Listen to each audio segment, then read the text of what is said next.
Welcome to the God is Not an Asshole podcast. If you are one of the many people done with religious dogmatism, hang on. You might sense transcendence, but your church or other faith community never seem to get off the ground. You realize that honoring your conscience means more than fitting in and keeping hard to explain rules? Hang on. You could probably think of the goodness in your tradition, and you tried your best to save that baby, but there's so much bathwater. Join your hosts, David Norman Moore Jr. in California and Carrie Connolly in New Jersey, who are collaborating to bring on guests who have found life on the other side of fundamentalism. Guests with stories of how they have liberated themselves from beliefs that divide us from each other. None of our guests' narratives are identical, but we hope you'll find something in common with each of them. We invite you to experience our common bond as we all inspire even more of us to embrace the true self.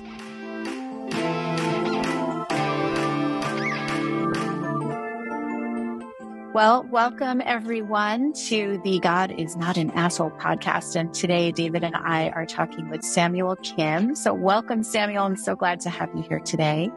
So glad to be here. Thank you so much for having me. I'm really excited to hear about your journey. And I think the thing that stuck out to me in your bio is the fact that, like many of us, you were in the church, you took a hiatus from the church, and now you're finding your way back into church and trying, if that's possible, right? I know that's a hard place. I personally haven't gotten there yet. I'm personally still on the outside.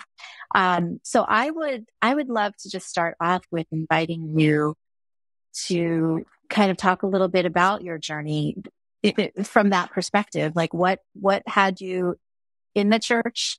What led you to leave the church, and then what's calling you back? Yeah.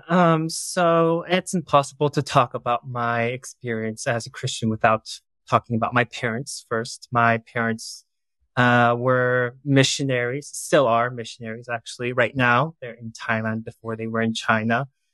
So Christianity, the church, that was just the air that I breathed my whole life.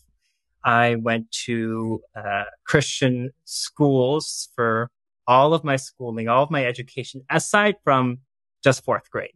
But aside from that, very, very Christian environment. You know, we had morning devotionals every morning as a family. So Christian culture, Christian language just saturated my environment. I became very fluent in Christianese at a pretty young age. So multilingual in that way, aside from, being Korean American as well. Mm-hmm. And in the mission field, I saw a lot of what I thought at that time to be really good aspects of Christianity. I saw a lot of compassion, a lot of generosity, a lot of these things that many of us saw, at least to some degree, growing up. At least for me. Again, I know mission field is a very different environment. I also saw my mom's faith. She would frequently wake up at like 4:30, 5 a.m. in the morning to pray. And that was before we had our daily, family devotionals. So I saw that real relationship that my parents had with God, and I myself had some experiences that it's difficult to explain just with science. I truly believe that there was some God experiences that I had. And then I went to college in the States. I returned back to the States. And during my college years, Trump got into power, and I saw so much evils of specifically white evangelicalism, but the American church as a whole, which again was pretty new for me. Despite being born in the States, I didn't spend too much time in the States until college. And that dissonance was so jarring to me. I remember this one conversation I had with my mom where I was telling her about all the things that Trump was doing. And she's like, that's terrible. And I was like, I know. And so much of the church supports Trump. And she said, oh, no, that's not true. She just said, it's not true. No evidence. She doesn't read the news. It just could not compute to her that Christians would support this kind of person. And because a lot of these and she was in Korea, in China. She was in China. Mm-hmm. So she's not getting direct information. Okay. Yeah. Go ahead. Mm-hmm. And because of a lot of these different experiences I had, both looking on the news as well as personal conversations I've had with evangelicals, again, specifically white evangelicals, I said, this does not sound, look like, or smell like Christ. And so I took a step back from church because I'm like, this is not what I signed up for. And despite taking that step back, like I said, there were some goodness that I did experience of the church and also with God. And though it took some time and is still taking some time, as I mentioned, I'm wanting to reconnect with parts of those things. So very gently kind of dipping my toes back into church, this time without any unrealistic expectations, or so I hope. Very much aware of the brokenness of so much of the church, but I like to think that maybe there might be some goodness there that I can connect. Okay, so this begs the question because you have brothers, right? Yes, 3. How are they responding to all this? In different ways. One of my brothers, I feel like, is very much in a similar place to me. I think all of us, to some degree, have this kind of distance with the church, but also, again, it was so much of our experience, and each of us in different ways did experience the goodness of the church. So, there is some keeping the church and God at arm's length to some degree. I think the distance maybe varies between the 4 of us. There was a recent article, and I can't remember where the actual article was, but there was a Christianity Today editor that was reporting on the fact that there are multiple pastors who are having an experience where they preach from the gospel, they preach the Beatitudes, or they preach, the words of Jesus, and they are actually confronted by parishioners who say, where did you get that woke agenda from? Right. And you got to preach something stronger, and they want what I call the Rambo Jesus, who's pro gun laws and all that kind of stuff. Right. And I'm curious to know if, when you talk about dissonance, I'm just the dissonance between the Jesus that we see in scripture and so much of what the American church, and I think we need to clarify the white evangelical, often non-denominational, I call them shiny tooth pastors, skinny jean pastor churches, where that dissonance is, and how do you move back into a community where there's so much dissonance? What are some of the personal things that you're doing, the personal practices perhaps that you're participating in order to do that? That's a great question. So for me, I didn't have to do any of that work before, because again, the church was that place. The church was a place where I felt safe, where I felt like I belonged. And again, I'm a straight cis male, so not too difficult for me to find some semblance of belonging, but where I felt seen. And now I have to look for those places outside of the church, in relationships outside the church. With my spouse, with friends, many of whom, have also left the church. And it's really sad. And there's a lot of grief that I experience about that the one place where I should feel safe and a sense of belonging is now very much not that place. And I have to find that elsewhere. So, Samuel, you're reminding me of a conversation that I had that for me came out of the blue a week ago. I was in Chicago at a convention, and I got a phone call from someone I hadn't heard from for years.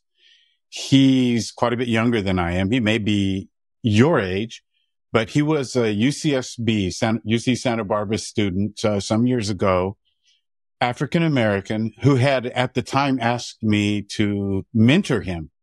the thing is that we were in such different places because he was deeply immersed in something called intervarsity, which is basically, very white evangelical. And I was just not there. So I couldn't really mentor him. However, all these years later, he calls me and it's almost like he's had this epiphany. And he said, David, it feels awkward for me to say these words. And he used the word that you used. He said, it feels awkward for me to say these words, but I've stepped back from church. Cause that was such a big part of his life. And he just wanted to reconnect.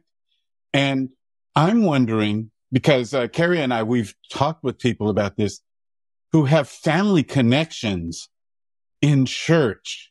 How are you navigating this? Great question. Like I said, my parents are still missionaries. They're on the mission field. And it's certainly been challenging because taking a step back from the church was in some ways taking a step back from my parents, or at least that's how they've experienced it. One of my brothers has had a conversation with my mom where, point blank, he asked my mom, do you think I'm going to go to hell? And she couldn't answer that question. So frankly, for me, my relationship with my parents is still something I'm figuring out. There are certain topics where I just won't engage. I'm very much convinced that my mom doesn't know how to relate with people outside of the Christian faith and Christian tradition. So there are some things I'll just hold my mouth and just kind of let my mom say what she needs to. Right now, the direction that I'm seeing my relationship with my parents is maybe I'm trying to become more comfortable asking my parents for prayer or giving them like prayer requests. I still very much have some icky feelings around that, but that's one way that I'm connecting to my parents, and I imagine they feel connected to me.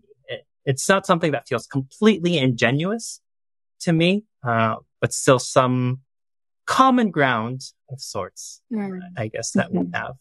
Hey, we're sending love, Samuel. You represent so many people from so many ethnic and racial backgrounds who have, Christian experiences, and yet you're speaking from a distinctly Korean American perspective. And I can't remember her name, but I remember there is a professor at UCLA who came and did a book signing here in Santa Barbara at UC Santa Barbara. And her book was about how she's Korean, Korean American, but she talked about how the passion for so many families in Korea is to send their kids to school in the States, but as missionaries on their campuses. But they don't actually end up, I don't know if being successful is the right word, but they don't actually become missionaries. Can you speak to that at all? That is a context I'm afraid I'm a little removed from, so I unfortunately can't really speak too much to that. I hear you. Sorry. Yeah. So I'm curious to know, and this is a hard question. I'm going to confess it's a hard question, but I'm curious to know what your thoughts are. And I don't expect a nice, neat, clean answer. It's probably going to be messy. But what your thoughts are on the relationship between missions work and colonialism, and the harm that has done. I know it's a big, deep, messy question. I think it's very difficult to separate the two. Yeah. That's partly why I have so much mixed feelings about the work that my parents do. I mean, this is what they've done their whole life. This is what has shaped so much of my life. If my parents were not missionaries, they would not have migrated to the States. I would have been born in Korea and I would have had a completely different experience. It's interesting, for my parents. Again, my parents are Korean. They're not white. right? They're not white American. And so, it's a weird, in terms of colonialism, it's a weird thing that plays out in that way, that they're kind of engaging in this white colonialism despite not being white themselves. And for the benefit of our listeners, I just want to point out that you attended Christian, not just, as you mentioned, Christian schools growing up, but you went to Wheaton College and you went to Fuller for graduate work. And yet you're making use of that as a therapist because you got your MFT there, your Master's in Family Therapy. You're making it happen, but do you have any, I don't want to use the word regrets, but so do you feel like you have to backtrack sometimes, in terms of your way of thinking and your approach to your profession because of the way that you were formed?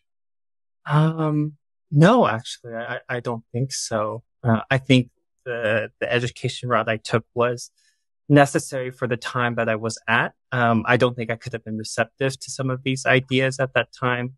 I view Wheaton as a more conservative school than Fuller. And, even now, whether I'm working with Christian or non-Christian clients, I do find myself often having a Christian framework that it just is so ingrained in me. I can't disconnect myself from this Christian framework.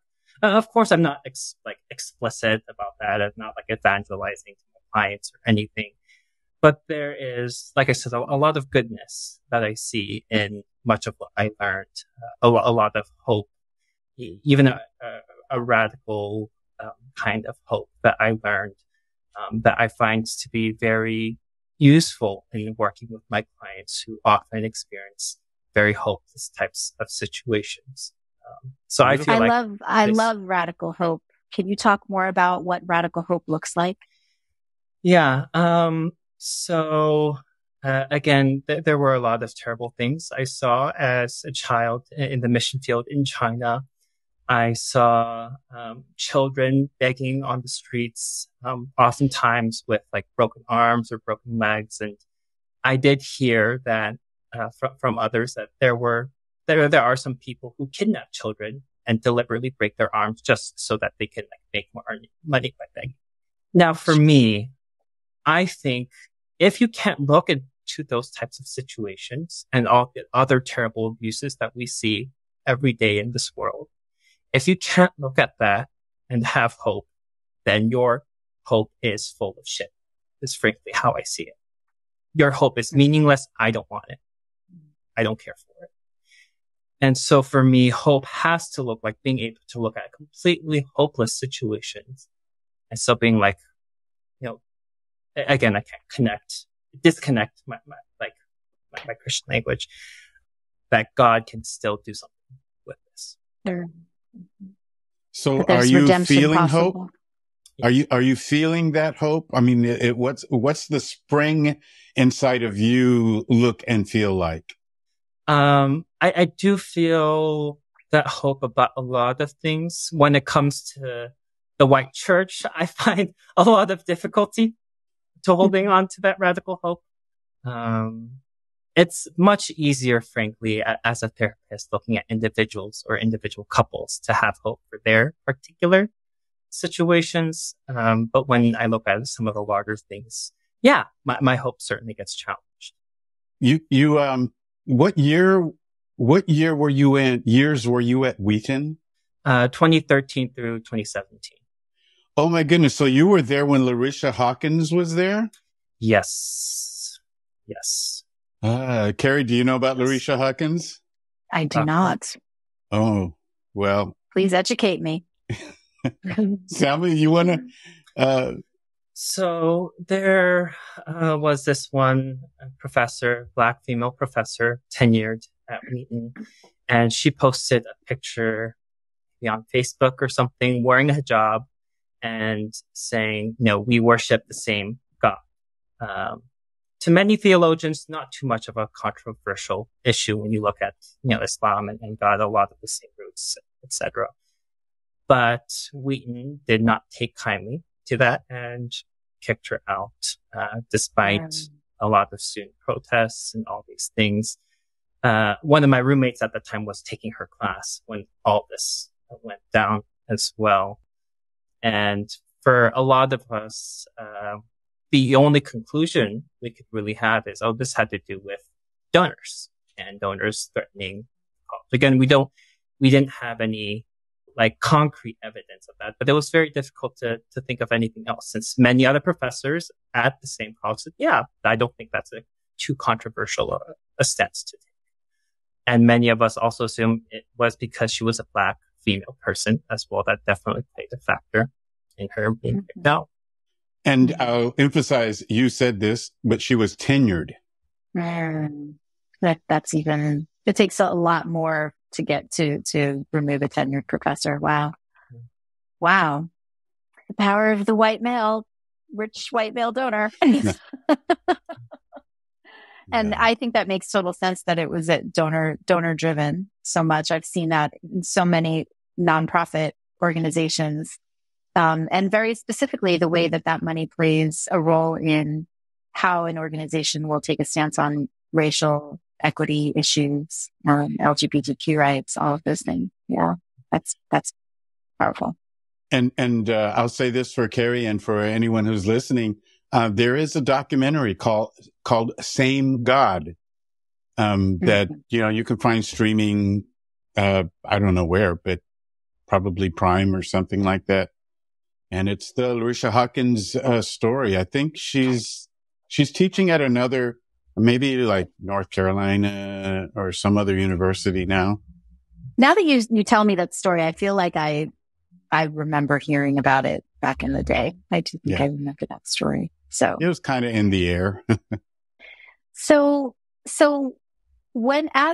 getting back on track to your journey back into church, because I assume that you're attempting to move back into church because you do believe that God is not indeed an asshole, right? That there's something, redemptive, and beautiful, right? And could you not find that outside the church? Or what is it about church specifically that's calling you back? Is it the community? Is it, can you not engage with the divine outside the walls of the church? Certainly I can, engage with God outside the church. I do strongly believe that, relationship with God has to be a communal one, at least to some degree, whether it be specifically in church context or just, a group of friends. I've certainly have had conversations with some, a group of friends, maybe half of us are half drunk or whatever, and we're talking about God. And I very much feel like God is present there. Yeah. But there is a particular experience in the church that I personally miss. Again, I'm not saying that you can't find God. For some time I had a group with some friends where we'd get together every month over drinks and just talk about whatever was going on. And I felt like that was church in a lot of ways, a gathering of believers. But again, for me, there's something specific in that church context. Yeah. Can you point to what it is specifically, do you think? Is it just that communal experience? What is it about that makes it so special? To be honest, that's something I'm still trying to figure out now. Yeah. I think there is an element maybe of worship or ministry. Again, these are all things that you can do outside of that specific context, but it's more accessible in some ways. I want to confess, I tend to be a rebel heart, it's not necessary. In some cases, it's one of my greatest virtues, and in other cases, it's my downfall, 100%, right? Because honestly, if somebody tells me not, don't do something, I want to do it immediately. If somebody tells me you have to do something, I'm like, I don't want to do that. I don't know why. It's just the way I am.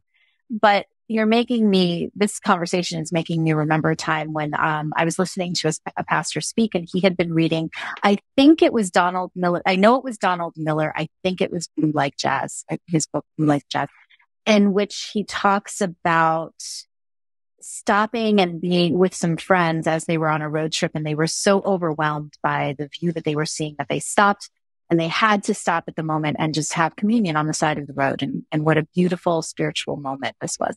And the pastor was so like personally offended by the idea that communion could take place outside of the church.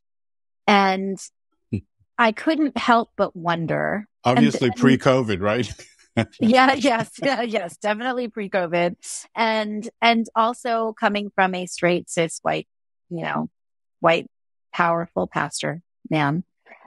So I couldn't help but wonder what made that such a dangerous idea, that a group of believers could stop on the side of the road and be so awestruck by God's creation, and that they would have to just feel so compelled to stop and have communion together. And Carrie, let me ask real quickly, when was this?